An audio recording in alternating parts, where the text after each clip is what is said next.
he finally addressed it, as over the past week, Raptors fans have been up in arms with how horrible the defense has looked over our past 4 games. And now Darko Rajakovic as well as star Brandon Ingram have talked about the issues that are going on right now and what adjustments are coming to fix it. So we'll discuss that, including multiple injury updates that do have a serious impact on the Raptors' next couple of games, and give the Raptors a little bit of light at the end of the tunnel that we've been walking through, at least over the start of the season, in terms of how things can get fixed fairly soon. So lots of stuff to break down in this video, but folks, I appreciate all the support that we can get, especially on the channel to start off this year. All the nice comments. People like my rant video the other day. I was very, very fired up. But if you're enjoying the content and you haven't hit the subscribe button just yet, you're part of the 53% that has not hit that button. Make sure you guys hit that subscribe button, because I don't want you to miss a single thing that's going on with this Raptors team, and it helps me out a ton to deliver you all this daily Toronto Raptors content. But let's dive into it, because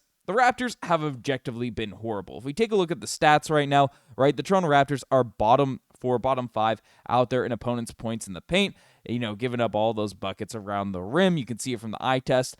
Third worst in terms of opponents' points per game. Again, this is a small sample size, but we are giving up a lot of buckets to these other teams. The only teams worse are the overtly tanking squads in the Washington Wizards and the Brooklyn Nets. And on top of it, the Raptors are the worst in terms of opponents' field goal percentage. And big reason for that is opponents go to the rim, the teams that are facing up against the Toronto Raptors, and they meet absolutely no resistance when they go to the baskets. Easy dunks, easy lays, easy floats, left, right, and center. And there's been a lot of criticism. I've thrown it the way of not having extra insurance on this roster behind Jakob Poeltl, because Poeltl's clearly been injured when he's playing, and he's been trying to fight through, because he understands, looking at the depth on this roster, there is not any actual centers on this lineup behind him. I know Mamukashvili gets listed as a center instead of a 6'11", but out there on the court is clearly a guy that's better as a roaming power forward rather than a rim-protecting center. So I've been critical, I've been fired up about more roster construction rather than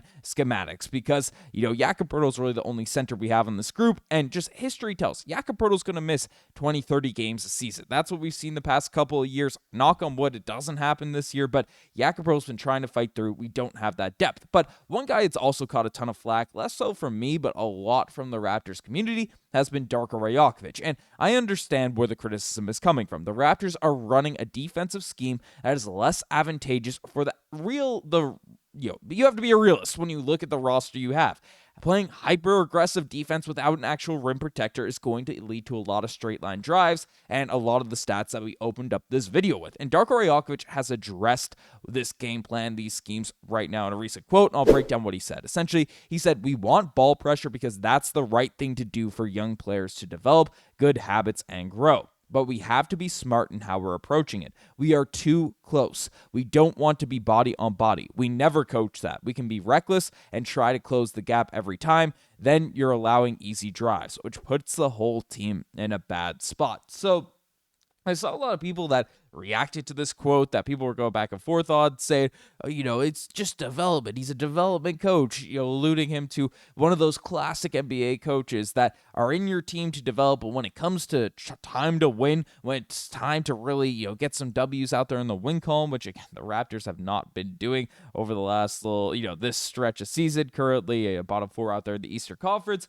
But when it comes to winning, it's the kind of coach that you got to throw out and take out with the trash, and you got to bring in someone that can actually get you wins. I disagree with that because, that's, again, it's very, very early on, and the roster construction isn't advantageous enough for us to actually run any decent defensive schemes. But on top of it, he's even saying, that's not how we're supposed to play. The back end of this, he says, you can't be reckless. You can't teach that. It's not what they're coaching. It's just the issues with this young team, because the Raptors still have a very, very young team that they're fielding out there on the court every single game. So that's one thing to bring up. And then also a quote came from Brandon Ingram saying, "At some point, we have to ask ourselves, what are we willing to give up on the defensive side of the ball? We have to be better at guarding the ball. We have to be there for each other in gaps and make sure that we stop drives to the lane and limit them from getting the basket." I think that's the biggest thing. So the Raptors are aware. It's not like they're flying blind in terms of, game plan, they're trying to do this, you're trying to do that. Darko Rajakovic knows the issue, and the thing about it is this is all Darko's been preaching the entire offseason is,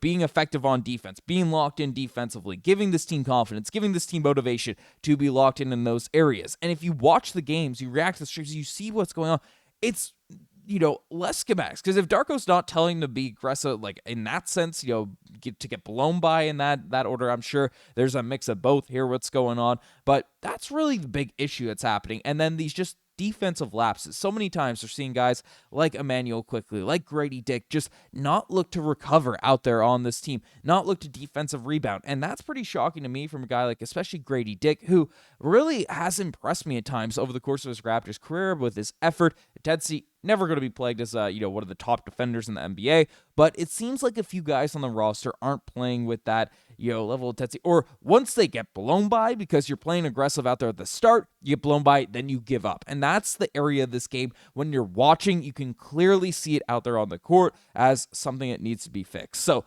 again, I'm not bagging on Darko just yet when it's clear that I think there's a roster imbalance in terms of the group that they're actually throwing out there. And, you're just seeing these straight line drives happen, which you can't coach. You know what I mean? Again, the Raptors have to step back. If they're being told to be body to body, getting, drive past. I mean, you or I could drive past someone that's within an inch of you, no matter how good they are on defense. You have to be a bit of smart, give some space so you can react to the actual moves that are being made. That's not what's being coached, and this is something that gets fixed. It has to end up getting fixed after this problem has gone on. I'm not throwing all the blame on Darko. I am more having issues with the actual roster construction, the center spot. And when injuries happen, that's what's going on. We do have some updates out there on the injury front for the Toronto Raptors because Jakob Poeltl, one of the most important players out there on this team, we have an injury update on him and one of the opponents. As Michael Grange came out and said Jakob Poeltl will not travel with the Raptors to Cleveland. He will stay behind and do some treatment on his back. The Raptors host Memphis on Sunday. So Jakob Poeltl still getting some work done on his back. It's been clear he has not been himself when he's actually played. The stats show that averaging 6.5 points per game, 5 rebounds, 2 assists for a guy that was averaging like 15 and 10 last year.